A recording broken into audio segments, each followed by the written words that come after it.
listas dos 10 mais que fazem a diferença, né, na história do Piauí, de onde a gente transmite o Gente Negócios todas as noites. Estou aí completando 25 anos de comunicação. E a gente repaginou o programa com apoio absoluto da diretoria da Rede Meio Norte de Comunicação, a qual eu tenho uma gratidão enorme.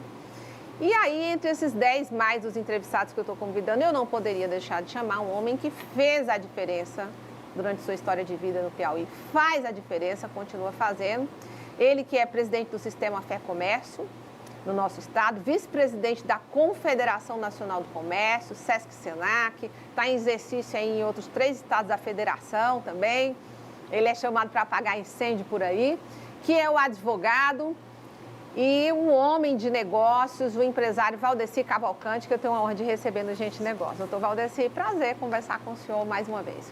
Prazer maior é meu conversar com você, pessoa inteligente que sabe transmitir essa notícia e essas coisas boas que tem no nosso estado. Muito obrigada. Eu conversei com o senhor, doutor Valdeci, naquele ápice da pandemia, né? A gente teve que fazer uma reengenharia, fui para dentro de casa, montei um estúdio dentro um escritório. Está aqui o Anderson, nosso cameraman, que está comigo há 10 anos, também tenho muita gratidão a ele por me acompanhar esses anos todos. E nosso editor Ismael, Johnny, Larissa, nossa produtora, é tanta gente, Carol Cortez, Marcos Monturio, a gente tem que agradecer todo mundo, né? E nesse período, o senhor prontamente me atendeu em entrevista e era um período muito delicado. Assim como o senhor, outros empresários, nos unimos em uma época complicada. Os governos, que se diga, sumiram de acesso aos empresários, não quiseram diálogo com os empresários, tanto na época o Poder Público Municipal. Falei isso aqui em outras entrevistas, né? Era um momento realmente delicado, mas os empresários não foram ouvidos. Os empresários foram, nesse momento, simplesmente não foram escutados, que são geradores de emprego e renda. Estou falando dos poderes públicos estadual e municipal. Isso não é novidade para ninguém, né, doutor Valdeci? É verdade. Foi um momento que os empresários foram tratados à berlinda. E aí nós começamos a discutir nos bastidores a situação, como é que seria. E eu me lembro que durante esse período de entrevistas, o senhor também foi alguém que se posicionou tentando fazer um link com o governo federal.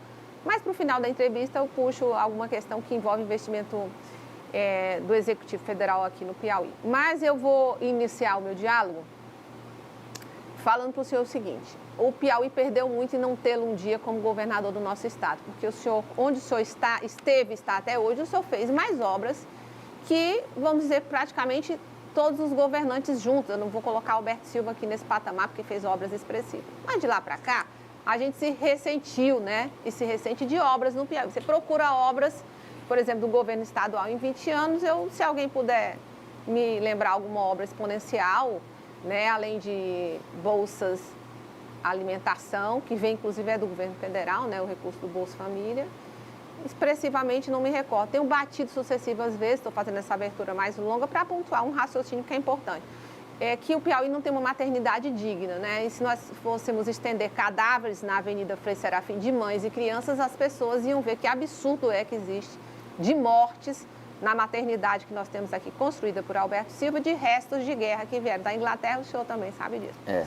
E aí, quando eu falo da sua trajetória e do benefício que o senhor fez e faz empregabilidade, motivação a todas essas pessoas que essa rede toda emprega que o senhor coordena, eu estou querendo dizer o seguinte, que é importante valorizar a memória de pessoas, como é o seu caso, porque é muito raro no Piauí hoje termos na iniciativa privada quem empregue, quem motive, que segure a onda, que seja combativo. É muito delicado, né? Verdade. E eu acho que o Gente Negócio tem esse papel, eu acredito muito nisso, em motivar quem realmente faz a diferença. Nós temos que ser justos. E claro que o nosso Estado precisa de desenvolvimento econômico, eu tenho batido nisso esses últimos 10 anos, principalmente dos 25. Eu gostaria que o senhor fizesse uma análise de início. Nós vivemos a pandemia, como eu disse, viemos até aqui, chegamos onde estamos, superamos adversidades e vimos um comércio que enfrentou um batalhão de fuzilamento. Fecha, abre, fiscalização. Tivemos um caso até grotesco de um comerciante que chegou a morrer aqui com a polícia mandando fechar as portas. Então, foi uma situação até que posso dizer truculenta com os comerciantes, né? Foi uma situação muito difícil, eles foram muito fortes e aguerridos. Como é que o senhor analisa esse passado e o presente agora, que nós vimos aí um PIB positivo? O que o senhor acha falando de coisa, tentando um exercício de futurologia, mas de acordo com o que nós vemos aí dos economistas? O que o senhor acha que vem pela frente daqui para o ano que vem em relação ao comércio, à indústria no Brasil e no Nordeste? Bem, quero cumprimentar todos os seus telespectadores. Prazer muito grande estar aqui com a Virgínia, essa pessoa maravilhosa que eu adoro. Mas muito bem, o Brasil é fantástico. A classe empresarial é excelente. Você imagina, em tremenda pandemia dessa, tamanho sofrimento, o Brasil vai crescer esse ano mais de 4%. O Brasil está batendo recorde em arrecadação de impostos. O Brasil está batendo recordes em empregabilidade, na geração de empregos. O Brasil está batendo recorde na distribuição de benefícios sociais. Nenhum país do mundo distribuiu ou está distribuindo mais benefícios do que o Brasil. Fantástico. Segurando a economia. Segurando a economia muito bem. Então, a Bolsa de Valores nunca bateu tanto recorde como está batendo agora no presente momento. E a nossa moeda nunca foi tão valorizada. Você imagina como é que investir em dólar é o pior negócio. Então, imagina um país fantástico desse. Graças a quem? Graças ao seu povo. Graças à sua classe empresarial que trabalha e que produz. Porque nós não esperamos contar com a ajuda de governo. Você vê aqui no Piauí, vamos pegar um exemplo do Piauí. Eu chorei diversas vezes junto com os empresários que iam à minha casa, ao meu escritório, e porque eu nunca fechei meu escritório, nunca fechei, sempre mantive aberto para receber a classe empresarial. E eu chorei com essas pessoas, vendo a situação deles. Então, é uma situação de tristeza muito grande. E nós conseguimos aqui no Piauí segurar empregos. Nós não demitimos praticamente os nossos servidores, os nossos colaboradores. Conseguimos manter empregos e conseguimos, a partir de setembro de 2020, começar a crescer. Com todos esse embaraço, nós conseguimos fazer grandes negócios a partir de setembro do ano passado, 2020. E estamos trabalhando, estamos produzindo. Agora aqui no Piauí, o que acontece? Nós temos, parece-me até, uma perseguição da classe política contra a classe empresarial. É incrível, são tratados como inimigos. Pela primeira vez eu vi o eleitorado da classe empresarial resistir o ano passado, quando elegeu o doutor Pessoa. Quer dizer, o doutor Pessoa foi eleito mais pela rejeição do governante da época. Com certeza. Porque a classe empresarial foi tão maltratada que chocou a opinião pública, chocou a classe empresarial, e a classe empresarial se uniu contra contra as perseguições. E que eu acredito que em 22 também poderá acontecer isso, porque a classe empresarial é grande. Nós temos só de empregados, nós temos mais de 440 mil empregados só no comércio. Imagina quantos comerciantes nós temos. Então, essa classe empresarial do comércio, a classe empresarial do comércio emprega 80% dos trabalhadores desse estado e 70% em média dos trabalhadores do país. Então, essa classe está chocada. Essa classe está querendo, acordou e entendeu agora que é muito importante se eleger pessoas que tenham consideração a quem produz. O senhor concorda? Aí vamos para um ponto delicado. Que em muitos momentos essa classe foi conivente, ou por benécia, ou por medo de perseguição, porque eu vi muito isso nos bastidores de empresários, foi conivente com os governos? É verdade. Eu convidei já muitas pessoas para até me sucederem na Federação do Comércio. Convidei empresários grandes aqui, jovens e os já maduros, e eles não entram com medo de perseguição do governo. Não, rapaz, isso é bom para você mesmo, que é advogado e é empresário, sabe se defender. Para nós vai ser muito ruim. Quer dizer, eles têm medo até de ingressar na atividade sindical para defender os interesses da classe empresarial, porque eles têm medo de uma perseguição. Olha, se eles têm medo de serem perseguidos, imagine com relação aos menores. Estes sim é que são perseguidos. Olha, eles perseguem todo mundo. Agora o governo do estado, em tremenda pandemia, ele nunca fiscalizou tanto, nunca multou tanto, nunca emitiram tantos autos de infração como agora. Está uma loucura. Todo empresariado do Piauí hoje está autuado pela fiscalização da Secretaria de Fazenda. A maior perseguição que já aconteceu na história do mundo em termos de perseguição fiscal está acontecendo hoje no Piauí. O Estado querendo arrecadar de qualquer maneira para fazer o quê? Não é para investir em obras, não é para investir em saneamento básico, não é para investir no social. É para investir em campanhas eleitorais, que é o que vai estar acontecendo. Uma preparação para uma nova campanha eleitoral. Essa é que é a verdade. Então, quer dizer, a classe empresarial está sufocada, mas mesmo assim continua produzindo e agora se defendendo. Os números, como a gente vê o tanto que a economia brasileira realmente é forte, né? Nós sabemos que tem aí a habilidade de um ministro da economia, né? Até às vezes eu brinco que o Paulo Guedes ele não tem tanto a cara do governo Bolsonaro, que é um governo muito polêmico, porque ele é muito sereno, muito tolerante, resiliente, flexível ao lidar com a mídia, né? A lidar com os políticos, que não é o perfil do governo Bolsonaro, que se diga, né? E dentro desse contexto, que eu falo que a economia é uma economia que se mostrou muito arrojada, porque a pancada foi muito grande, né, para as economias mundiais, doutor Valdeci. E aí, dentro desse contexto, a gente viu também que o comércio se manteve muito pujante, né?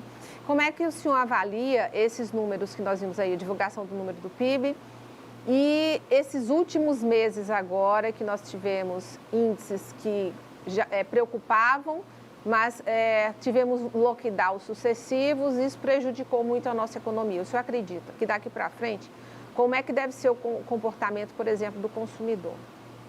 Bem, o consumidor mudou, como todos nós mudamos. Tanto é que agora nós liberamos 200 milhões de reais para os estados do Norte e Nordeste, através do SENAC, para investimento em nova construção virtual. Porque o trabalho virtual, o trabalho home office, esse trabalho, essas vendas, né, que nós estamos fazendo no e-commerce, né, é um novo modelo que foi implantado no Brasil e no mundo e que isso está proliferando e que vai se manter por muito tempo e até crescer. Né? Então, nós estamos trabalhando muito com isso e está dando resultado. Hoje as empresas estão vendendo quase que meio a meio com relação à venda presencial e à venda virtual. Então, quer dizer, o brasileiro ele tem essa facilidade de se reinventar. Então, está se reinventando e a classe empresarial está empregando muito. Nós estamos cada mês aumentando o número de vagas no nosso país dentro do comércio.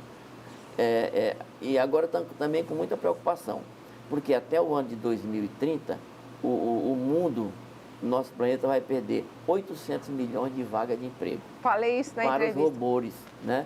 Então, nós temos que estar preparados para essa reinvenção e esse acontecimento que vão acontecer. Eu estava falando que o Hopkins já falava de mão de obra ociosa, falta de alimentos, né, para a população mundial, para abastecer a população mundial, que é algo que se afunila, né, nas próximas décadas, nos próximos anos. Se sabe desse futuro e se o homem não corrigir essa rota, nós vamos parar nesse destino certo, né, por conta dos avanços tecnológicos e demissões em massa, né? Você vê que bancos, a tecnologia roubou muitas vagas. Só para dar um pequeno exemplo, né? Mas nós sabemos que em vários segmentos da economia. Dentro desse contexto, ainda dos avanços tecnológicos, doutor Valdeci, a gente se ressente do patamar e do esforço dos governos em geral e governo federal também. Você vê que o Executivo Federal hoje não fala sobre plataformas de educação. Nós temos, o senhor que trabalha muito com isso, com essa plataforma, o senhor sabe que um país sem desenvolvimento, com mão de obra muito pouco preparada, despreparada, né? O caso, por exemplo, do Piauí, os empresários que vêm de fora investir aqui se ressentem muito da habilidade da mão de obra local, né? Apesar de que evoluímos, né, nos últimos anos, mas ainda a passos lentos. Como é que vai se delinear isso dentro do Brasil, que nós podemos ficar à margem desse desenvolvimento tecnológico para as populações de massa, a população de base, a população pobre? Porque nós temos um índice de aprovação de chegar à faculdade, às vezes, de cidadão sem preparo nenhum, porque o ensino no Brasil ele vai jogando o cidadão de ano em ano sem o conteúdo científico necessário. Isso nós sabemos. E aí o prefeito, por exemplo, do interior, ele aparece lá no MEC para receber as verbas com índices que não são conteúdo à base de estudo de um aluno que nós sabemos que seria o mínimo necessário. Nós temos semi-analfabetos, às vezes, em bancos de faculdade. Essa é a realidade do Brasil, né? Como é que o senhor analisa isso para que a gente pudesse chegar dentro desse avanço tecnológico que o senhor citou, perto de outras nações? Bem, já está na gráfica do SENAC um livro com o título Sistema S, Sua História e Sua Importância. É o meu 8º livro. que está saindo agora. Estou contando a história do Sistema S. Então, o que foi que Getúlio fez? Getúlio, em 1942, se reuniu com a classe empresarial e deu a carta branca para a classe empresarial criar instituições de ensino, de formação de trabalhadores, para